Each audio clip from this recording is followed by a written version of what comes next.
Suma teológica, parte cómodo ae. Cuestión 21. Consecuencias de los actos humanos en razón de su bondad o malicia. A continuación se debe estudiar lo que se sigue de los actos humanos en razón de la bondad o malicia. Qui, opus inter. Y acerca de esto se plantean 4 problemas. El acto humano, por ser bueno o malo, ¿tiene razón de rectitud o de pecado? ¿Tiene razón de laudable o de culpable? ¿Tiene razón de mérito o de demérito? ¿Tiene razón de mérito o de demérito ante Dios? Artículo 1. El acto humano, por ser bueno o malo, ¿tiene razón de rectitud o de pecado? Lat. Objeciones por las que parece que el acto humano, en cuanto que es bueno o malo, no tiene razón de rectitud o de pecado. Well, los pecados son monstruos en la naturaleza, como se dice en el Dune de Physics. Pero los monstruos no son actos, sino cosas producidas al margen del orden natural. Ahora bien, lo que es por arte y por razón, imita a lo que es por naturaleza, como se dice en el mismo lugar. Luego el acto, por ser desordenado y malo, no tiene razón de pecado. Además, se produce un pecado en la naturaleza y en el arte cuando no se llega al fin intentado por la naturaleza y por el arte, como se dice en el Sundofisik. Pero la bondad o la malicia del acto humano consiste sobre todo en la intención del fin y en su persecución. Luego parece que la malicia del acto no induce razón de pecado. Además, si la malicia del acto indujera razón de pecado, se seguiría que dondequiera que hubiera mal, habría pecado. Pero esto es falso, porque la pena, aunque tenga razón de mal, no la tiene de pecado. Luego, porque un acto sea malo, no tiene razón de pecado. Contra esto, la bondad del acto humano, como se demostró, 4, depende principalmente de la ley eterna. Por consiguiente, su malicia consiste en que está en desacuerdo con la ley eterna.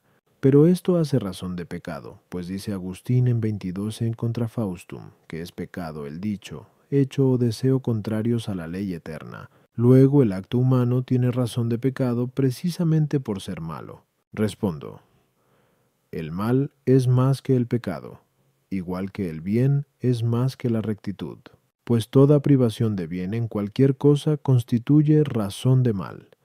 Pero el pecado consiste propiamente en el acto que se realiza por un fin, cuando no guarda el orden debido a ese fin. Ahora bien, el orden debido a un fin se mide según una regla, que es la virtud natural que inclina a tal fin, en lo que se hace según la naturaleza.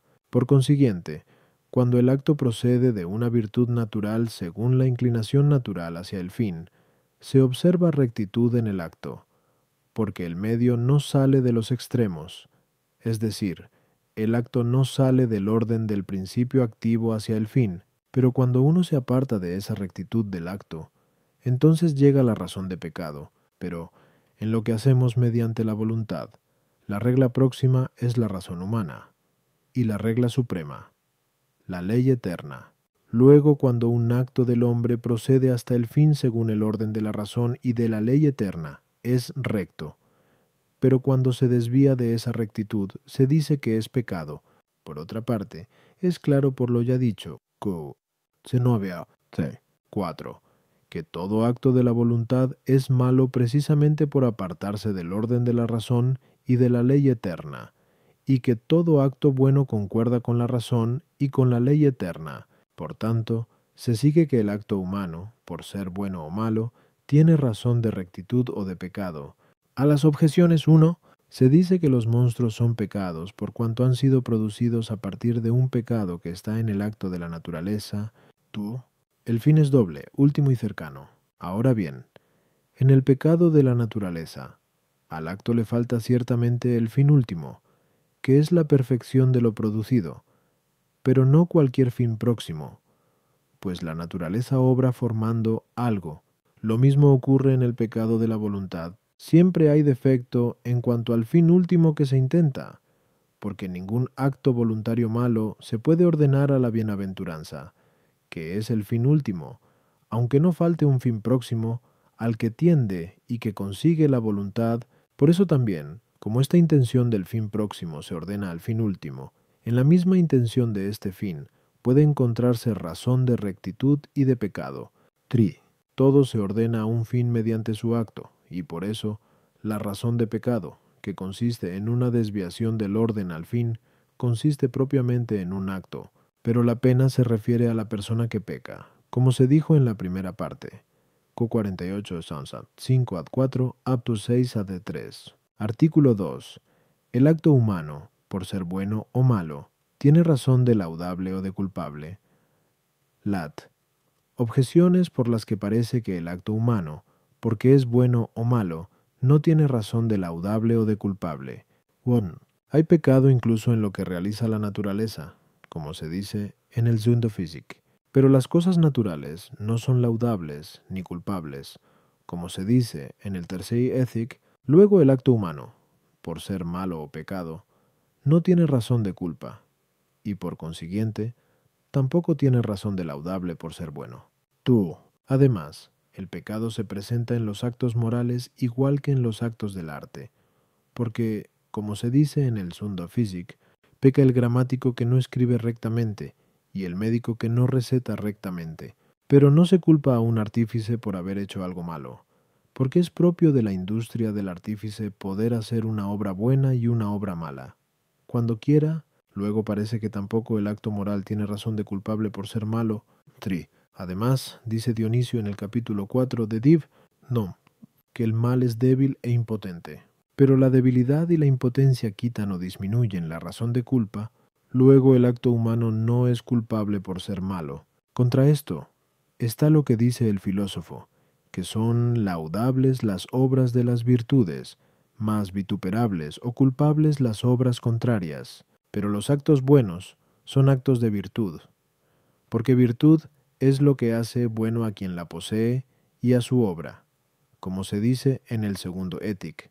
Por eso los actos opuestos son actos malos. Luego el acto humano tiene razón de laudable o de culpable por ser bueno o malo. Respondo, el mal está en más que el pecado, igual que el pecado está en más que la culpa, pues se llama laudable o culpable un acto precisamente porque se imputa a quien lo hace, puesto que alabar o culpar no es otra cosa que imputar a alguien la bondad o la malicia de su acto. Ahora bien, un acto se imputa a la gente cuando está en su potestad, cuando tiene dominio sobre su acto, pero esto ocurre en todos los actos voluntarios, porque el hombre tiene dominio sobre sus actos mediante la voluntad, como se demuestra con lo dicho. Qui nostus una, one, two. Por tanto, queda que sólo en los actos voluntarios, el bien o el mal constituyen razón de alabanza o de culpa, y en estos, el mismo mal es pecado y culpa. A las objeciones, 1. Los actos naturales no están en la potestad de la gente natural, pues la naturaleza está determinada a una sola cosa. Por eso, aunque en los actos naturales haya pecado, no hay en ellos culpa. La razón se comporta de un modo diferente en las cosas artificiales que en las morales. En las artificiales, la razón se ordena a un fin particular, que es algo excogitado por la razón. En las morales, en cambio, la razón se ordena al fin común de toda la vida humana. Ahora bien, el fin particular se ordena al fin común. Luego, como hay pecado por desviación del orden al fin, según se dijo a 1, en un acto de arte se encuentra pecado de dos modos. 1. Por desviación del fin particular intentado por el artífice, y este pecado será propio del arte. Por ejemplo, si el artífice, intentando hacer una obra buena, la hace mala, o intentando hacer una obra mala, la hace buena, el otro modo, por desviación del fin común de la vida humana, y así, se dice que peca si intenta hacer una obra mala que defraude a alguien, y la hace, pero este pecado no es propio del artífice en cuanto artífice, sino en cuanto que es hombre. Por eso se culpa al artífice en cuanto artífice por el primer pecado, y al hombre en cuanto hombre, por el segundo, pero en los asuntos morales, en los que se considera el orden de la razón al fin común de la vida humana, el pecado y el mal siempre se consideran por la desviación del orden de la razón al fin común de la vida humana. Por consiguiente, se culpa de un pecado de este género al hombre en cuanto que es hombre, y en cuanto que es moral. Por eso dice el filósofo en el Sesdetik que en el arte es preferible el que quiere pecar. pero no en la prudencia, ni tampoco en las virtudes morales, que dirige la prudencia. 3. Esa debilidad que hay en los males voluntarios está sometida a la potestad humana. Por eso no quita ni disminuye la razón de culpa. Artículo 3. El acto humano, por ser bueno o malo, ¿tiene razón de mérito o de demérito? Lat. Objeciones por las que parece que el acto humano no tiene razón de mérito y de demérito por su bondad o malicia. 1. El mérito y el demérito se dicen por orden a la retribución, que solo tiene lugar en lo que es para otro. Pero no todos los actos humanos buenos o malos son para otro, sino que algunos son para uno mismo. Luego no todo acto humano bueno o malo tiene razón de mérito o de demérito. Además, ninguno merece pena o premio por disponer como quiere de lo que él es dueño. Así, si un hombre destruyera una propiedad suya, no sería castigado como si destruyera algo de otro. Pero el hombre es dueño de sus actos. Luego no merece pena ni premio por disponer bien o mal de su acto. Además, porque alguien adquiera un bien para sí mismo, no merece que nadie le recompense, y la misma razón vale para los males. Pero el mismo acto bueno es una perfección y un bien para quien lo hace, mientras que el acto desordenado es un mal para quien lo realiza. Luego el hombre no merece ni desmerece porque haga un acto bueno o malo. Contra esto, está lo que se dice en Is 3.10.11. Decida al justo que bien, que comerá el fruto de sus acciones, ay del impío, le irá mal, se le dará el mérito de sus manos. Respondo, el mérito y el demérito se dicen por orden a la retribución que se hace según justicia, pero se le hace a uno retribución según justicia porque obra en provecho o en perjuicio de otro. Ahora bien, hay que tener en cuenta que cualquiera que viva en una sociedad es en cierta medida parte y miembro de toda la sociedad. Luego quien quiera que hace algo para bien o para mal de alguien que vive en sociedad, esto redunda a toda la sociedad. Como quien hiere una mano, consiguientemente hiere al hombre. Luego, cuando uno obra para bien o para mal de otra persona singular, le corresponde de dos modos: razón de mérito o de demérito. 1. Porque le debe retribuir la persona singular a la que ayuda u ofende. Otro, porque le debe retribución todo el colectivo. Además, cuando uno ordena su acto directamente para bien o para mal de todo el colectivo, le debe retribución primero y principalmente todo el colectivo, en efecto, pero secundariamente todas las partes del colectivo. Pero también se debe retribución a uno cuando hace algo que revierte en su propio bien o mal, pues también esto revierte en el común, porque él mismo es parte de la colectividad.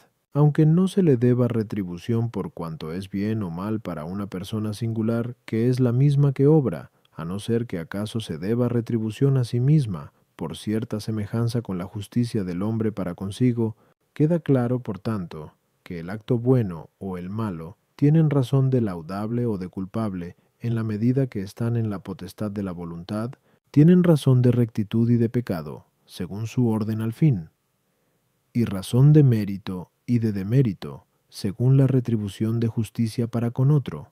A las objeciones 1. A veces los actos buenos o malos del hombre, aunque no se ordenan al bien o al mal de otra persona singular, se ordenan, no obstante, al bien o al mal de otro, de la comunidad misma. Tú, el hombre, que tiene dominio sobre su acto, en cuanto que pertenece a una comunidad de la que es parte, también merece algo o desmerece, en la medida que dispone sus actos bien o mal, como también se administra bien o mal sus otros bienes con los que debe servir a la comunidad. 3. Ese mismo bien o mal que uno se hace a sí mismo con su propio acto, redunda a la comunidad, como se dijo. A3. Artículo 4. El acto humano, por ser bueno o malo, ¿tiene razón de mérito o de demérito ante Dios?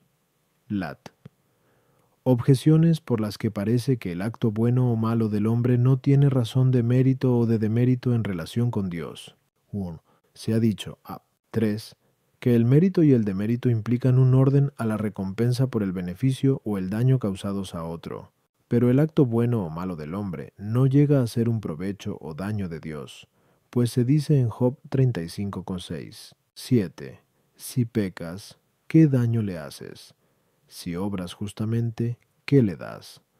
Luego el acto del hombre, bueno o malo, no tiene razón de mérito o de demérito ante Dios.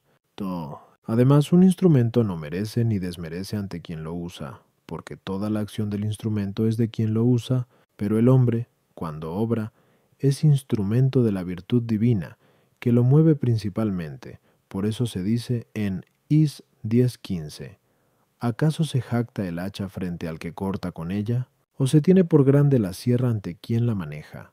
Donde claramente se compara al hombre con un instrumento, luego el hombre, obrando bien o mal, nada merece ni desmerece ante Dios. 3.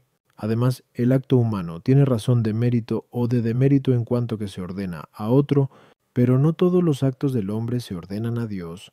Luego no todos los actos buenos o malos tienen razón de mérito o de demérito ante Dios. Contra esto, está lo que se dice en Ecle 12:14. Todo lo que se hace, Dios lo llevará a juicio, sea bueno o malo.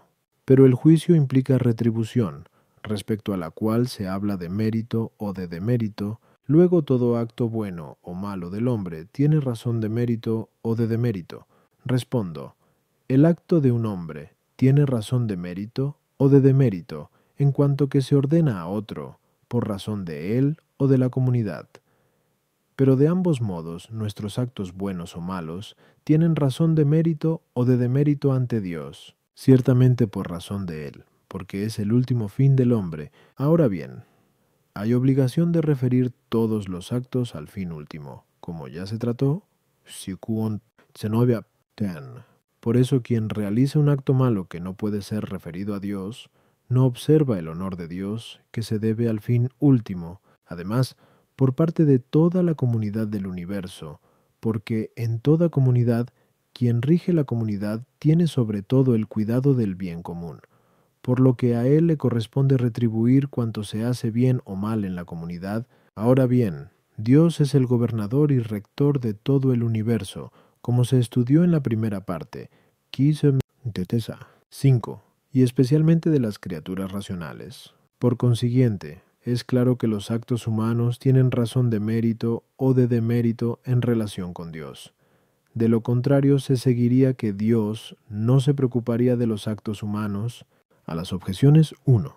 Mediante el acto de un hombre, nada puede aumentarle o disminuirle a Dios de suyo. Sin embargo, el hombre, en cuanto de él depende, sustrae algo a Dios o se lo otorga, cuando observa o no observa el orden que Dios instituyó. Dios mueve al hombre como instrumento, pero de un modo que no excluye que el hombre se mueva a sí mismo mediante el libre albedrío, como se desprende de lo dicho. No va 6:3.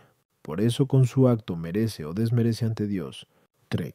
El hombre no se ordena a la comunidad política con todo su ser y con todas sus cosas. Por eso no es necesario que cualquier acto suyo sea meritorio o demeritorio por orden a la comunidad política. Sin embargo, todo lo que el hombre es y todo lo que puede y tiene, ha de ser ordenado a Dios.